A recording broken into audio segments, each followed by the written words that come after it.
YouTube, welcome to my channel. Check out behind me, ice, ice, ice, ice on the river. So what I'm going to do is I have the Cvatar, Eachine Cvatar right here, and I'm going to take this baby for a flight and check out how it works. Let me tell you a little bit about it. Check this out.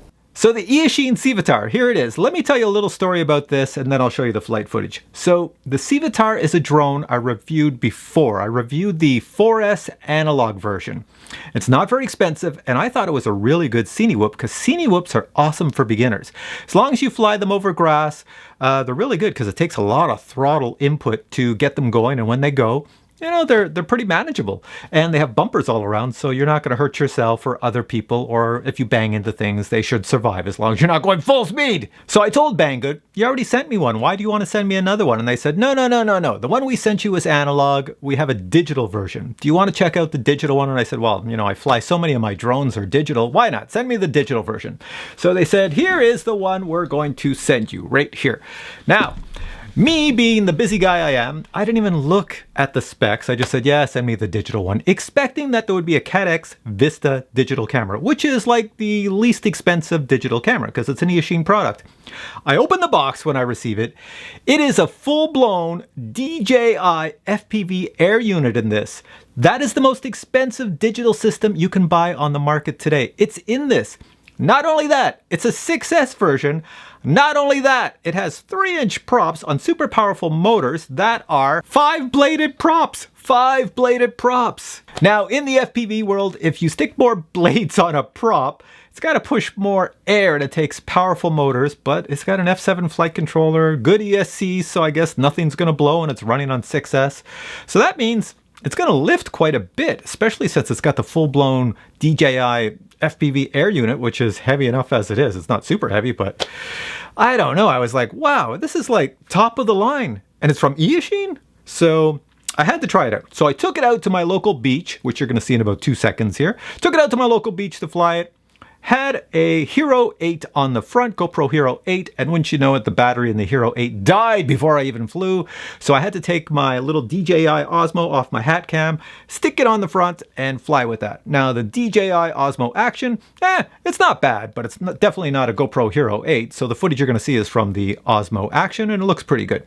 Also, since this is the full-blown DJI FPV air unit, in the rear here, there is a spot to put a micro SD card, and that records at 1080p 60 frames per second. So when I show you the video coming up here of me flying, you're going to see it from the Osmo Action camera point of view, and also every now and then I'll show it to you from the DJI FPV air unit point of view, in case you don't want to put a camera on this at all. So with that all set, check it out. All right, let's connect the battery. Radio's all set. Let's fly it. All right, let's see how it flies. Whoa! I got rocks flying in my eyes here. That's what it looks like in flight. Let's fly this out over the water. Here we go. It's always funny when you fly a Cinewhoop because they don't fly like a normal quad. They're like a big vacuum cleaner floating along the ground. So there I am there. Just hanging out in my Jeep. And let's go this way. Over the ice. We'll just have to monitor the battery because it's pretty cold out here. Look at this ice field here. Could probably skate on that right now. There's some sort of weird fishy thing over here I want to go check out. This thing. What the heck is it? Let's go beside it. I'm going to come around it here. Get a better look at it. There's the tail. You can see the tail. There's the back. Not really sure what this is. There it is. Look at those teeth. What is that, a pike or something? All of this will soon be for ice fishing. So pretty soon they will have cars and trucks driving on here. People drill holes into the ice and ice fishing will begin. Wow, that looks like a huge crack there. What is that? What is that thing? This is odd looking. What is that? That is some sort of breakage in the ice. Interesting. And there's some ice huts right there getting ready. They're just sitting on platforms, and then when this is really, really thick ice, they will be ready to resume the ice fishing, the yearly event. All right, let's bring this back. I'll bring it back nice and low so it looks cool, coming with the sun.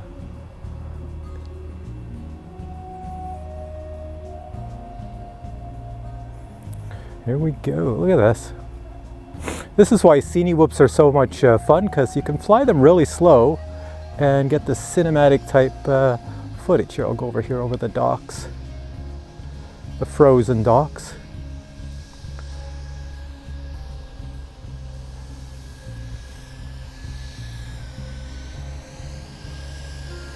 Whoa, I almost didn't see that stick. That was almost like a bonk. There we go. Well, let's bring it back to me over here.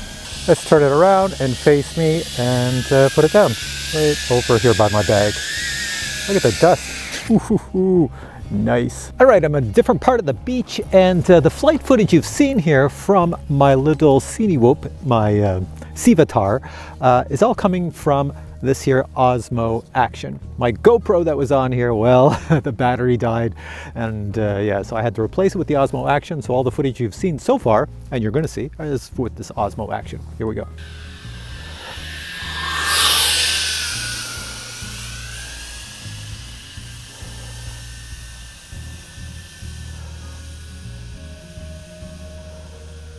So the great thing, as I keep mentioning with the Cinewhoop, is you can fly slow and low, and yeah, not worry about anything basically. It's just such a nice cruising drone. Let's see over here, we have some people ice fishing.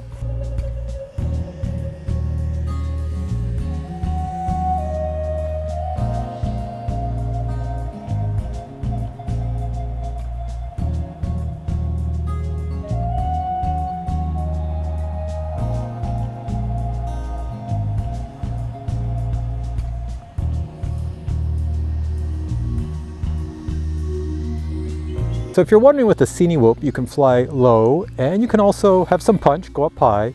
You can also do some freestyle like that, no problem. Cinewhoops are not made for freestyle, but yeah, that's what you want to do, no problem, you can do it.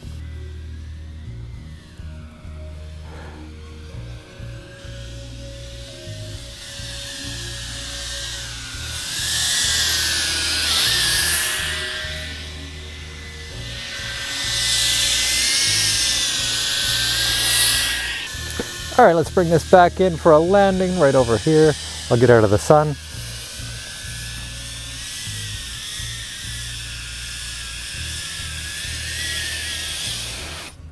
There we are. All right, next thing I'm going to show you is what comes in the box. This is the box here. It's quite large, so let me show you what comes in it. In the box, you get 2 sets of gem fan props. You also get 2 types of camera mounts that you place on the front of the drone. You get an Eachine Cvatar user manual that will provide you next to no information unless you want to know all about the flight controller. You get 2 battery straps. You get 1 spare duct fan enclosure just in case you damage yours. You get Eachine stickers.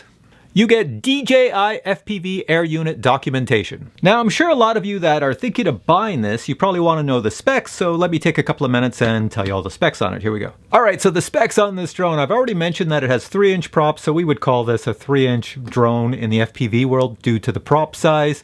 It has a wheelbase of about 142 millimeters. You know, it's made out of carbon fiber and molded plastic, and the carbon fiber is 2 millimeters of thickness. The flight controller is an F7 22 mini flight controller. This is a 6S drone, but if you only had a 3S battery, you could fly it with a 3S battery, although I will tell you the less battery voltage you add to this, like a 3S, 4S, 5S, the harder it is to fly. It really needs a 6S to get moving. Since it is modern, it actually has 5 UARTs. It even has a barometer in it, which is something you're seeing on the new drones. The ESCs are 35 amps, and it is your typical new 4-in-1 ESC system. And those ESCs will accept 40 amps for about 10 seconds. So if something happens and you're flying in the wind and you've got a 6S on and you're just going crazy in max power, it's not going to blow the ESCs. As noted, it has the full DJI FPV air unit along with the 1080p recording device in the rear. The motors on here are 1507 brushless motors, and for a 6S, they are 2400 kV. That's pretty good. All right, the next thing I want to do is show you the weight of the Cvatar. I do have the GoPro mount on the front. Full DJI FPV air unit in it. The props are on, the battery strap is on, so the weight is not going to match what you see on the website because I've got extras on it, but let me show you that because this is more realistic. So let's put it down and see what the weight is. 339 grams approximately. All right, so the Cvatar, it's easily, in my opinion, up there with the best Cinewhoops on the market, especially this version. You know, I did really like the analog version, and I'm going to put links below to the analog version, which comes in 4S and 6S, and the digital version as well, which comes in 4S and 6S. The one in front of me is the top of the line one. This is like the most money you could spend to get the best Cinewhoop on the planet. Well, the best Cinewhoop from Banggood, that is, Eachine. But as I said, I would put this in line with a lot of the other Cinewhoops on the market today that are really, really high end. So yeah, I wouldn't even be surprised. I would not be surprised if this is made for Eachine by either iFlight or GEPRC or HGLRC. One of those big name companies probably made this for Eachine, probably made a pile of them, and they're only sold on the Banggood website, so that's where you buy this thing. All right, so the links are below to all the Cinewhoops I mentioned. If you don't have a Cinewhoop currently in your repertoire of FPV drones, then you might want to pick one up. If you're a beginner, Cinewhoops are really good for beginners, as I mentioned. You know, they're good to fly, good to learn on. Just don't fly them over concrete or pavement and fly them at full speed into the ground. And don't do that other newbie thing that a lot of newbies do. You know, when you put the props on, some newbies just crank them on and break the plastic because they think they're supposed to go on tighter than tight. And of course, when the props spin, if there's a crack in them, they're going fling, flying off, especially on a 6S, which really spins. All right, guys, hope you enjoyed this video. Take care, and we'll catch you in the next one. Bye.